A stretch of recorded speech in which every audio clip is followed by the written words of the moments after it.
getting whoever you want to be a VIP to this stage, and then filling your station and your bar with only people that you consider VIPs, not people that your boss considers VIPs or that they consider VIPs, but people that you consider VIPs. So that it's almost on autopilot, your station, your bar at all times. And so with that in mind, I want to say thank you so much for coming. And I'll keep it light and I'll keep it moving. Yeah, right? You're going to need it at some point. And the reason why this is so important to me to get out is because it is something that you can use whether you're in the restaurant business or not. That's what I was going to tell you. It's like, this is what you're talking about is like applicable to anyone that deals with people, period. Period. And almost every business does. Almost every business needs customers. So what this is a really, really simple plan, albeit really small type.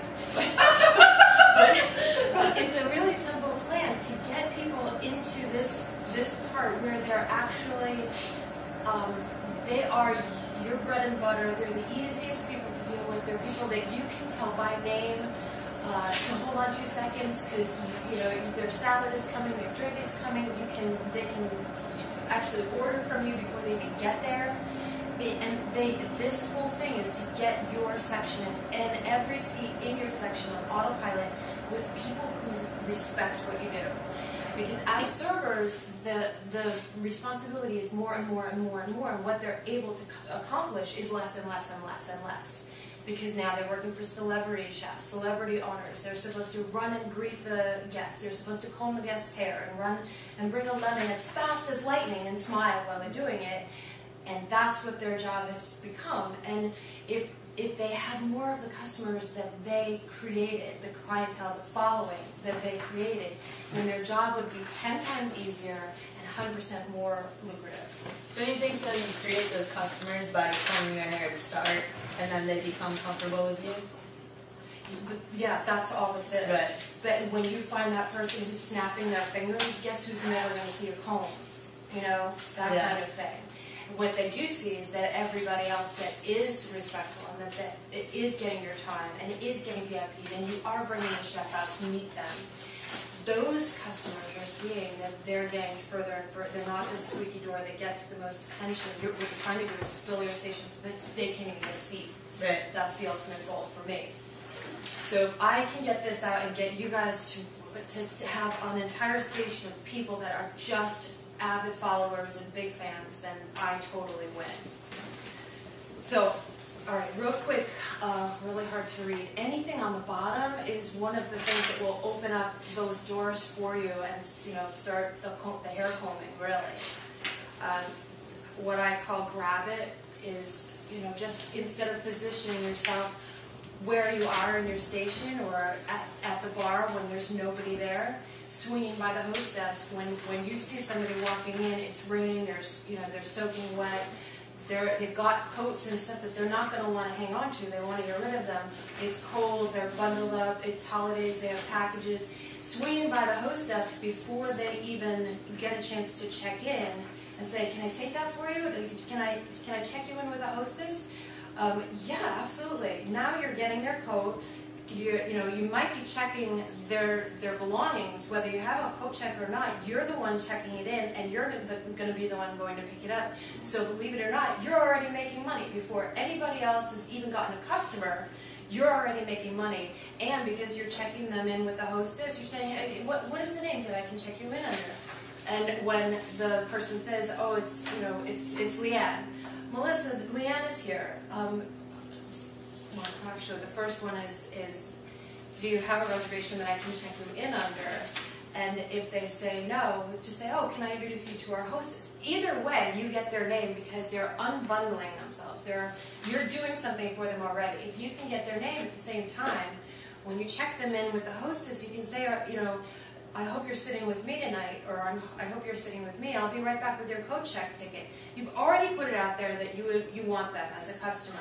Now you're going to leave, and the customer already knows that you're the one person in the restaurant that knows who they are, that knows their name. You're leaving to check their things so that they can talk to the hostess. The hostess is going to feel like they have to sit them with you anyway, right?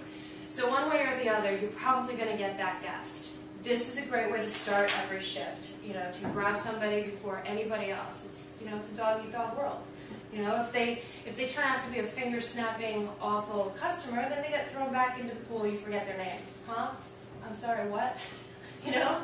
It's really easy to forget, you know, when people are rude, and then when people aren't, they see that it's not, you know, it's not the finger snappers that are going to get your attention.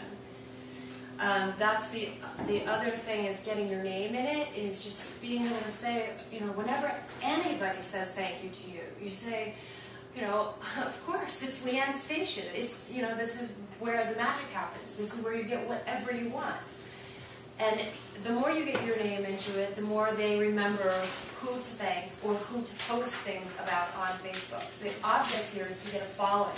Everybody's using social media, you should too. Even if your restaurant doesn't allow it, even if your restaurant is totally anti you mentioning their restaurant, and there's a lot out there, you can still have, if for instance they're having a birthday and you know about it, grabbing their camera and saying, okay, I do this conditionally, I'm going to take a picture of you, but if it comes out really, really bad, don't mention Leanne as your photographer. And they laugh, but you just sunk them in again, my name. Now when it comes out great, you're like, oh my god, that would look awesome on our Facebook page. We watched your oh, you did? yeah, we watched it yesterday. Yeah, but it's really good though. Oh, thank you. Now, do you have a following? Not at the bar. I mean, I have my own business. I do the bar part-time. Okay. But, so, yeah. There are so many different ways you can get your name out there and make sure that people are coming in and tipping right now because of what they might get in the future. Right. I'm going to email you some ideas because I bet you there's a billion. Thank you is a huge one for me. Instead of saying, you're welcome, oh, by the way, Shai, thank you. You're welcome. See, you just dismissed what you just did. In my opinion. Thank you. Exactly. No, thank you. Now I feel appreciated, like you really went to an effort for me, and that, you know, instead of saying, oh, forget it, getting sangria for everybody is nothing to me. Oh. And people feel like, and I got a message from somebody saying, I feel like that's gimmicky when you say, no, thank you. It's gimmicky if you're a restaurant manager and you want your minions to stand with their hands behind their back against the wall, nodding and smiling. Okay. It may seem gimmicky because that's what you want, but a customer would want to know that you've just done more for me, you know, that you've gone the extra mile. If I say thank you and you say, oh, you're welcome, like, Oh, no worries. no worries, absolutely. No problem. No problem. No problem. You can't use the word problem. And this is hospitality. It's true. You don't ever want to use the word problem, even if you're using the word no before it. The fact is, you just said that there is a problem. How can there be a problem? But on the other hand, you don't want to scream, absolutely, either. Like, absolutely, I love getting you lemons. No, you don't. No, you don't. And if I'm screaming absolutely and smiling, like, oh my god, getting lemons is the best thing ever, then as a customer, I'm thinking, what else are you lying about? Yeah. You know? It doesn't seem affectionate. It doesn't. And it's so totally up here and down here now. You know? If I just respond with, no, thank you. Thank you for coming in. Thank you for letting me get a lemon for you. It's just racking up those thank yous that get you to the point where it's like, wow, you know, she did a lot for me. And I feel like I got a lot. More than my dinner. More than my, you know, so that's it's a good thing. And all these things that I'm saying, you shouldn't run around going, no, thank you! No, thank you! I mean, you have to use everything within reason. You know, you're not going to say it every single time. You're not going to scream you. Thank you! You know, it's just, everything is, we're all grown-ups here. You have to figure out what's going to really resonate with your customer and what's going to be like, what? You know, too much, too much. So you have to take a temperature with everybody first before you know whether it's going to work. Okay, meet the neighbors. How many of you have stopped into the neighborhood deli or even dry cleaner to let them know where you work and what you do? Really important, you know. Do you have a business card right now for the bar? I have my own business card. Not, but the bar, you know. It's really good to have, especially because you're in the business. Everywhere you go in the business, you should be like, hey, by the way, I'm at, anytime you want to send people down, just tell them to use your name, Malcolm, and I will totally VIP them. Malcolm's like, what? Don't even use Breland's name, use my name? Yeah, okay. Next time somebody says, where should I go in Brooklyn? I've got this really hot spot for you, but you can only get in if you use my name. What? Okay, I'll do that. Ask for Breland, and when they get there and they're like, Malcolm sent me, you're like, you already know. Responsible for them. They're not going to be snapping their fingers, and they're tipping higher. Yeah. Because they don't know what your connection is. They don't. But the fact that he even threw my name out there is like, there's some affection there that is important. And they don't ever want to burn the bridge that you've built. So you already sent somebody, you obviously know Breland already. They're not going to do anything but over-tip to make sure that you keep that bridge, whatever it is. So using somebody's name, getting your name out there is important, but having a business card seals the deal. Everywhere you are, anyone you talk to. That was awesome. Oh my God, let me return the favor. Here's my business card. Anytime you want. If it's not busy, I can totally hook you up. We get really busy around this hour and this hour, so come in early. You start stacking the deck in your favor before anybody has even seen a dime. You've already checked a coat, you're making money there. You've got people referring you, you've got money coming in there, and they're coming in early. Like, you're in a no-fail situation.